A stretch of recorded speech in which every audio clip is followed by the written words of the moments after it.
network to the world. Subscribe now to the Hot 97 YouTube channel. It's Ebro in the Morning with Laura Stylez and Rosenberg. Papoose is on the program. Give it up for our bro Papoose. Long time we ain't seen the bro.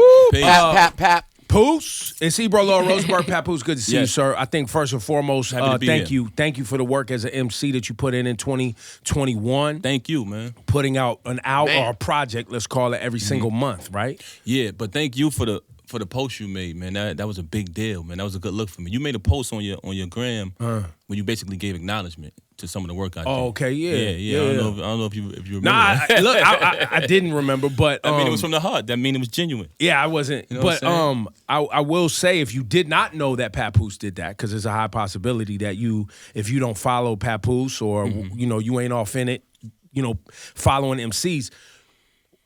The reoccurring theme, I forget the name of the song, about lawyers. Oh, Law Library. Law Library, son? Law Library, yeah. Part 9? Yeah, I'm deep in Law Library saga. It's like 9 installments.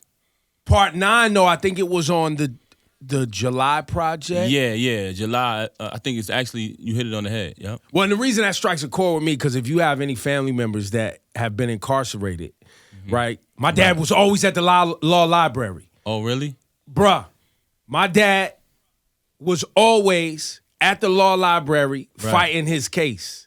Wow. Like, because he'd be like, yo, this lawyer ain't working for me. I'm going to represent myself. Exactly. Go to the law library. Bruh, if it wasn't every day, it was every week. It felt like my dad would. But anyway, the way you broke it down in there. Definitely. And understanding the law. And I think while, people could, you've always wanted the big smash hit and you've always wanted these things, but what you've contributed as an MC to breaking down words and the way you've used your gift of wordplay and music. Right. I think, I just wanted to give you a flower. Nah, thanks. I appreciated that. And Law Library was inspired by life experiences. Growing up, my cousin, a lot of my different family members and my close friends, unfortunately, were becoming incarcerated. And I would be out here trying to help them get out. So I would just research their cases. They would give me details, and I would share information. They would go to the law library inside the facility, and this information would really help them come home. So I was like, wow, man, I want to share this through the music. Now, did you have any family members that were actually successful in using the law library to get out? Even the songs. Do you know how many brothers come out from the penitentiary and run down on me on the street and they like, yo, listen, I want to thank you for them law libraries. It wasn't for, law library. Because you pointing people in the direction to get I wouldn't have beat my case, so I wouldn't have come home. So I'm breaking down real technicalities of the law.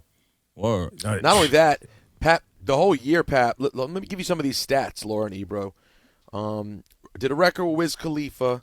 He had a record with Swizz, of course. The Swizz beat was fire, and the Wayne feature, incredible. The amount of features. Here's some producers. This is over the last year. And someone who put together one project in the last year, Pat. This blows my mind that you did this for 12. He had Swizz, Timbo, Jazzy Faye, Jermaine Dupri, Cool and Dre, Large Pro, Pete Rock, Premier. More than that, features with Wayne, Fab, Anthony Hamilton, Wiz, Nelly, The Game, Meth, 2 Chainz, Busta, Capadonna. I mean, it goes on and on and on, bro. That's an incredible year. How long did you set up for that year? Or was it all just happening live time?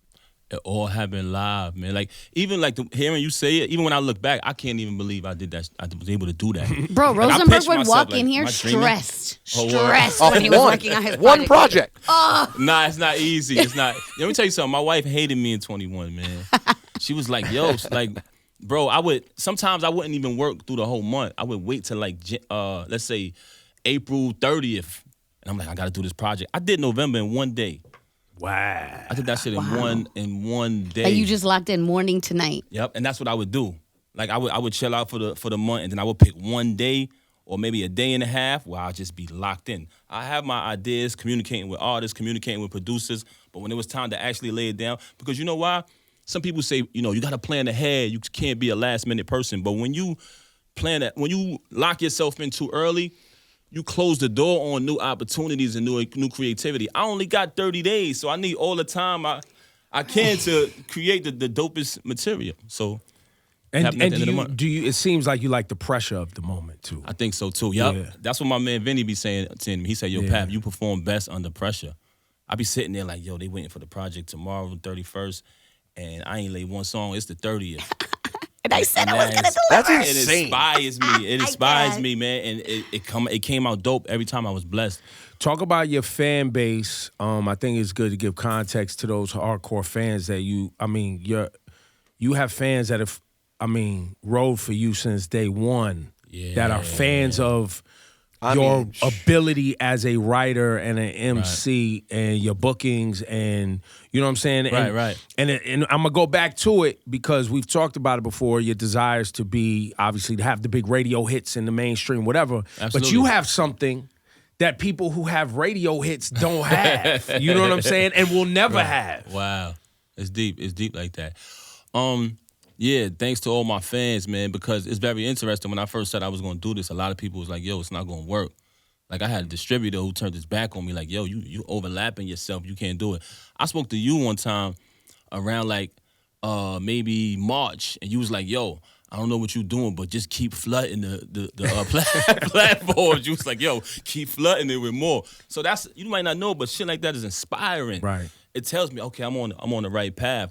But big special thanks to the fans because the money just started coming in like crazy. Well, now you see how it stacks up, right? It's ridiculous. Like I never, man, I made a lot of money 21, man. I'm talking about like every Monday my check is there through TuneCore. Shout out to TuneCore. But I wanted, now when you say that, hopefully it clicks for people. Mm-hmm. Why there's so much music coming out all the time. Yeah. Right? Because a lot of artists know what you found out. Well, I don't know if we knew it up here. I feel like other regions. No, they did. The South, like, that's why Migos would put out like 25, 30 records. Man. Chris Brown putting out 45 joints. Off the record, you know what I'm saying? I know it's on the record, but when I did the last Flex freestyle I did, he told me that. He's like, yo, Pap, they working, man. They working. Like, you know what I'm saying? These artists in these other regions, they outworking us. And I just started analyzing. I said, you know what? Some of this might be trash, but they're working. Some of it's good, you know what I'm saying? But the way people consume music now, right? And not all people, but at least the like active 18 to 24 college kid, right? You know what I'm saying? Video game kid, whatever. They streaming all day. It's all day long, and it's about what's new. Like it's about what's new. So if you're not consistent, you out of here, right? You know what I'm saying? Although I read a crazy article yesterday about how streaming's interesting because, by and large, while the new stuff is big over time, it's the old stuff that wins. 70% of listening is going to old stuff. Really? And that's beating most of the new stuff. But see, it's that article's interesting. I saw a lot of people sharing that article. Peeping that article that they don't define or what old is. Anytime you hear people talk about catalog, ask them what they mean. Because catalog can be 6 months. Catalog is technically, I think, 6 months old. Right. Is that so? I say the word catalog to you. Do you think 6 months ago? Right. Of course not. Nah, you think 5 years, 10 years. You think over a long span. You think like Nas, Biggie. So to that point, while they're just looking at the metric of like, oh, wow, these records that are 6 months to, infinity old are doing better than the new ones, what you're doing where you flooded the system, in a few months, that's your catalog. Absolutely, and that's what happened. And it's still going. Nah, it's a fact. One day somebody was actually bigging me up. He was like, yeah, Pap got a certain amount of mixtapes. He has 4 albums, or at the time 3 albums. And I was like, damn, I only got 4 albums? I was like, nah, I got to get busy. And I did 12 in 1 year. So now they can't say I got 4 albums. I didn't like how that sounded. Well, and then now I want to play the song. You closed the year with this remix where you took the Lil Wayne record, but then you added Remy. Yes. Busta. 2 Chainz. Yes. And this record's fire. Thank you, man. Appreciate it. The video drops tonight, this evening, 6 o'clock. We got the whole video done, man. Shout out to Will C and Tanner. They shot that thing. Who? My brothers Will C and Tanner. They shot the video. Will C and Tanner. I'm not up on it. We shot they doing a lot of work for a lot of people right now in the game. We shot a different part of the video in all different states, man. So shout out to 2 Chainz, man. You know what I'm saying? Shout out to Lil Wayne. Shout out to Timbaland on the track. Busta. Big shout out to Busta, man. Thought I was going to stop the remix. Yes. I mean, everybody's barring it up on here. And this is one of those records that Timbaland gave you one of those beats that doesn't need a hook. The beat is the hook. Exactly. You know what I'm saying? Where it's like, Timbaland has that thing where he could catch a sound and it repeats in the song in a way where you're like, yo, that's the hook already. Timbaland is a GOAT, man. Shout out to Timbaland, man, embracing me and showing me. Dream come true to work with guys like that. Now, real talk, you think your wife bodied you on this record? She was born in it. She might have bodied you on this one, son. She's the best in the world, man. I can't rap better than her. You kidding me? No way, man. I wonder if Swizz should roll out the husband-wife versus him versus his wife. Ooh. Honestly, Papoose versus Remy. That would be fire. And then maybe Hov and B will show up for that one. That'd be crazy. I know I'm getting bodied. Would you ever consider? Have you considered like, yo, I would love to do a versus, but with who? Oh, I'll do a versus with anybody. I don't care. It don't matter. Yo, your man's went up there and took a piece of Kendrick's set. He was like, "That's a Summer Jam." Yo, here's the Summer Jam headliner. He headlined. Yo, we didn't even cut him off either. I was like, man, let it go, man. Kendrick handed him the mic, man. Let it go, man. Yo, listen, Pap would do a versus. Pap would do a versus with no pre-recorded songs, like. He would just want to perform. Instrumentals. Yeah, he would want to perform. Hour. We could go. Like, it don't matter. You know what I'm saying? On Kendrick, I just want to bring it back around because where Kendrick is now. Right. But talk about those early days. You and Kendrick coming to New York. Like I don't think it gets covered a lot, but I think it's important for people to understand it. Early on, when Kendrick, Rosenberg supporting him on a real late, you bringing him around, like he was really making sure that he had his roots with some real MCs. Kendrick was out here. He was definitely out here grinding. You know what I'm saying? Shout out to him. Basically, I took them all through Brooklyn. Yeah. You know what I mean? Through Bed-Stuy, East New York, Brownsville. Took them on tour, took them through the hood, showed them love. Brought Kendrick out on my performance out in Long Island, and he came out and he killed it. So I'm actually happy to see what he was able to accomplish, just starting off from that, just a kid from the West Coast coming to New York. Like, yo, show me around. You know what I'm saying? And I showed them love. So shout out to them and happy to see success. How did you guys initially meet? Like, how did was that K-Slay? He was grinding. Yeah, Slay. Slay is the gateway for a lot of artists. Like, and he was coming through Slay trying to get on, and Slay had a showcase, but it was my set. Mm-hmm. So I actually brought him out on my set. So I definitely met them through and then Slay. he returned the favor at Summer Jam. Pap got that. Yo, that was so good, though. But then afterwards, everybody was like, Papoose, the headliner of Summer Jam. I mean, man. I was the most hated back then.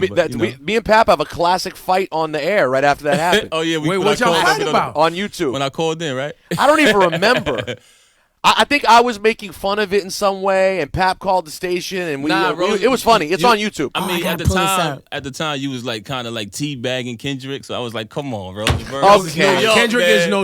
We good now. Rosenberg is notorious on Kendrick's scrotum. He was doing too much. Yeah, I was like, no, that's what he does. I think it was the it's by the way, I played into this narrative. It was the King of New York thing. He said he was the King of New York or some shit like that. On the Big Sean record. Yeah, and then when I responded.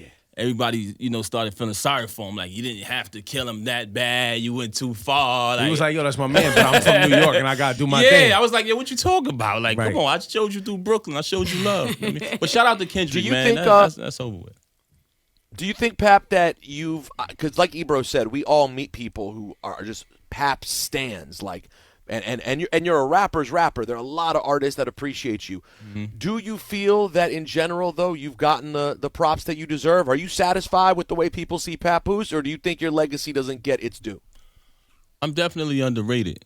I agree. A lot of my followers, supporters, and fans, they always said it for a long time. I definitely agree. But when I first became attracted to hip-hop, hip-hop is something you live, rap is something you do. I became attracted to the culture. And what I dreamed, like Biggie said it was all a dream, what I always dreamed to be as a youngster, I always wanted to be nice, you know what I'm saying? And get my ideas and my philosophies like Law Library across the world, people overseas. So what I dreamed of being back then, I accomplished that. So to answer your question, yeah, I'm satisfied. I'm comfortable with that. We were talking before this conversation, because I know you're rich now. Nah, I wish I was, man. True. Well, no, I mean, I will say this: you're wealthy based on my belief in wealth, which is looking at your family and the love in your home. I think that's real wealth, personally. Thank you, right? Thank you, man. I agree. But on top of that, you're able to provide a lifestyle for not only your wife and your family, but your kids and probably their kids, based on business moves you have made. No, absolutely, I agree, man. I just don't really like to carry it like that. Of course. There's so many poor people in the world and so many hard times, so I don't like to throw that in people's faces. But what's important to is... agree with you, to elaborate on what you said, as far as family, that strong foundation, that family structure, the loyalty and raising your child in a family environment, yes, I am rich. But, I agree with you on like throwing it in people's face, but I think also the work though. Mm-hmm. Right, because there's that part of it. There's the actual like, I put time in. Mm-hmm. Yeah, they can be inspired. You know what I'm saying? Like you see me sitting here. I haven't had the biggest. I'm speaking like I'm you. I haven't had the biggest radio records in the world. You know what I'm saying? I haven't done all, but my family and their family will be sustained from the work that I put in for the last 20 years. Yeah, maybe longer than that. I can live in a mansion now with a pool and raise my daughter in that type of environment. You know what I'm saying? And like you said, people could be inspired. So inspiration purposes only, man. You know what I'm saying? Do you, as an artist, who do you attribute this longer runway for a rapper? What you mean? To like meaning, there was a time in rap where it was like, once you got over 35, it was like, oh yeah, man. Let me tell you something. You know what I mean? But now you look around, it's all the dudes that's 30, 35 plus, mostly that's getting a serious run right now and doing it their way and having ownership. Right, like you look at yourself, a Royce the 5'9", a 2 Chainz. Obviously Hove and these other individuals, Nas. Right, you know what I'm saying? Only the artists who only the whack rap. I'm just gonna say only the whack rappers try to use the age as an excuse. You know what I mean? Your age don't make you nice. Your talent does. You know what I'm saying? Artists who aren't intimidated by other artists, you'll never hear them pull an age card. You know what I'm saying? So I agree with you. You know what I mean? You got a lot of artists who are up in age and they hella successful, still doing their thing, touring, getting money. You know what I mean? So, like I said, your age don't make you nice. Your talent does. You know what I mean? So, do you see yourself? And we get to live at a time. You get to live at a time now, Pap, where like you don't have to see this ending anytime soon. Why? No, as I've said this for years, but no one asked Bruce Springsteen and Billy Joel to stop performing because they're too old. So I'm tired of us. We the only ones we throw away our legends quick. Like, right. Get them out and now you don't have to. Nah, you don't. So do you plan on doing this forever? Nah, man, I don't. I don't plan on doing this forever because I've been doing this for so long. I want to just take some time out to just focus on my family. I'm talking about like 100%. You know what I mean? Where I'm not chasing the music career. Wake up, make some eggs, drive to school, pick them up from school, do some homework. But do you have like a passion that like, I don't know, it could be real estate. I don't know, something that we don't know. Do you invest in are you in the crypto world? Absolutely.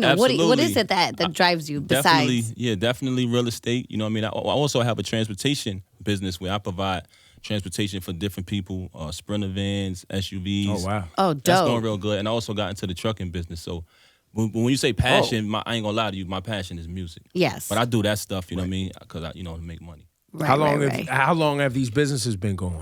Years now. I got into the trucking business years and years ago. Really? And maybe like a year and a half, 2 years ago, I got into the transportation business. That one is really good for me. I think these conversations are important because we see a lot of young kids who get money fast and they don't use it. You know what I mean? They don't plan. You know what I mean? I made that mistake when I was young though. Yeah. So I always give the youth room for error. The ones who catch on early, man, salute. But when you're young, man, and you get money like that, you kidding me? You going shopping, man. Are you making more money now than you ever made before? Absolutely. Without a doubt. Without a doubt, man. Without a doubt. Television. Because of the amount of stuff you're streaming? This year, yeah, man. It's been unbelievable. Television, I made a lot of money on. I made more money on television than I ever made in music. That wedding joint was big for y'all. Yeah, but that 21 though, 21, it kind of it almost caught up. You know what I'm saying? Wow. It was a great year, man. I've been successful. Say that again though.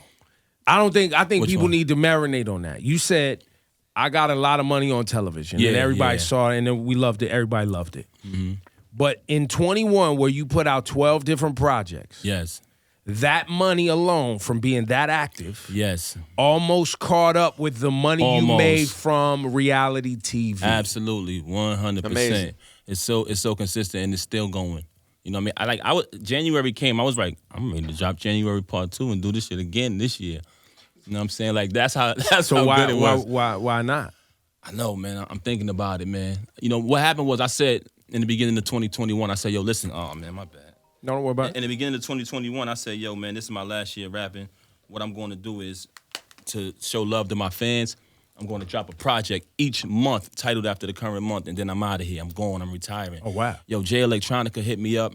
He was like, yo, you can't retire, man. You one of the last samurais. You know what I'm saying? Buster called me up. Buster was like, you not retiring. I'm not letting you retire. You know what I'm saying? Slay was in my ear.